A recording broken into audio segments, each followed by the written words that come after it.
Nous sommes confrontés à une menace terroriste d'une très grande ampleur, inégalée,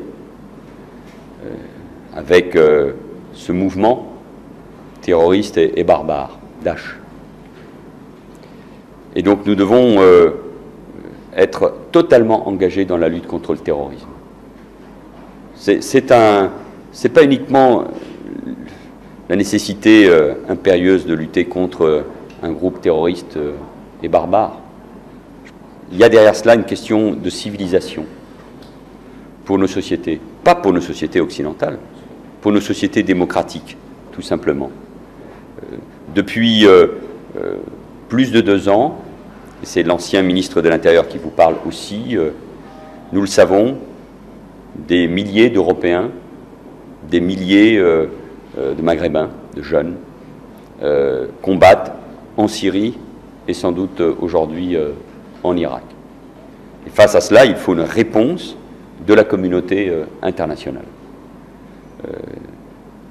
Nous savons parfaitement, et c'est l'un des risques majeurs que nos sociétés peuvent connaître, que ceux qui combattent en Syrie ou en Irak, qui se forment à la terreur, peuvent revenir dans nos pays respectifs. C'est vrai pour la Tunisie, c'est vrai pour la France. Et nous ne ferions rien? Nous n'assumerions pas nos responsabilités? Non. Le rôle de la France, c'est d'assumer pleinement ses responsabilités. Et la rencontre qu'il y aura prochainement à Paris va évidemment dans ce sens, avec la légalité internationale qui doit s'imposer, ça a toujours été la position de la France, et avec l'idée de soutenir le gouvernement irakien pour que celui-ci permette à la fois l'unité du pays et la stabilité. Nous assumons nos responsabilités. Le procureur de Paris fait une déclaration ce matin sur le cas de cet individu dont nous connaissons le potentiel. Sur ces questions-là, il faut garder raison, il faut que les informations soient traitées avec intelligence, en pensant aussi à ceux qui aujourd'hui sont malheureusement encore otages, sans déclencher de polémiques inutiles. Mais le combat contre le terrorisme, avec les armes de la démocratie, sous l'égide de la communauté internationale, en bâtissant une coalition la plus large possible, c'est la position de la France. Et le chef de l'État, le président de la République, François Hollande, est engagé sur ce terrain-là, parce qu'il sait parfaitement, comme chacun d'entre nous, le danger que cela représente pour nos démocraties. C'est le peuple tunisien qui va choisir ses dirigeants. Donc il n'appartient pas au chef du gouvernement français de faire le moindre commentaire sur les résultats des élections qui n'ont pas encore eu lieu. Ce que je retiens, moi, c'est le consensus. On parle même de miracle tunisien, pour bâtir une nouvelle constitution démocratique qui tienne compte de l'histoire, des valeurs et des acquis de la Révolution, de ceux qui sont tombés en Tunisie, à qui je veux rendre hommage pour la liberté. Et cette constitution, qui fait aussi de l'égalité entre les hommes et les femmes un principe tout à fait fondamental, cette constitution a été adoptée à la quasi-unanimité. C'est une force pour la Tunisie, pas pour uniquement cette période-là, mais pour l'avenir.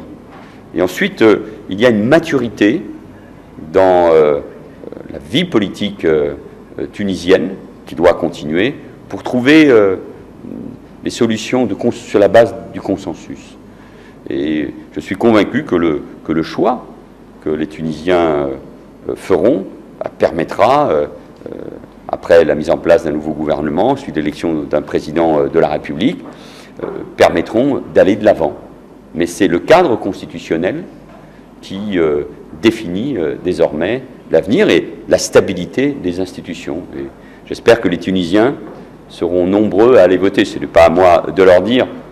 Ce que je vois, c'est qu'il y a parfois du désenchantement vis-à-vis de la démocratie, à la fois dans les nouvelles démocraties, comme en Tunisie, mais aussi dans les anciennes, comme en France. Et pourtant, il y a des hommes et des femmes partout dans le monde, et vous le savez bien ici en Tunisie, qui sont morts pour la démocratie. Et donc, personne ne doit oublier que la démocratie, elle permet le désenchantement, bien sûr, permet la critique, permet la mise en cause, mais c'est un bien précieux, cette liberté. Et il ne faut pas l'oublier. Je ne doute pas que les Tunisiens iront, je l'espère, nombreux voter pour désigner leurs dirigeants, leurs responsables, avec un objectif, je l'ai rappelé, et c'est pour cela que je suis ici également, le développement économique, parce que pour qu'il y ait de la confiance dans la démocratie, dans les institutions, il faut bien sûr le développement économique, la croissance qui commence à être forte en Tunisie, des investisseurs, la confiance qui s'installe et durablement. C'est ce que et le président et le chef du gouvernement m'ont dit. Créer les conditions de cette confiance durable pour que le modèle démocratique tunisien s'impose au-delà même de la Tunisie. Sur ces questions, il vaut toujours mieux être discret. Mais en tout cas, la France est aux côtés de la Tunisie, que ce soit en termes de matériel, de formation, d'information et donc de renseignement. Nous assumons pleinement nos responsabilités.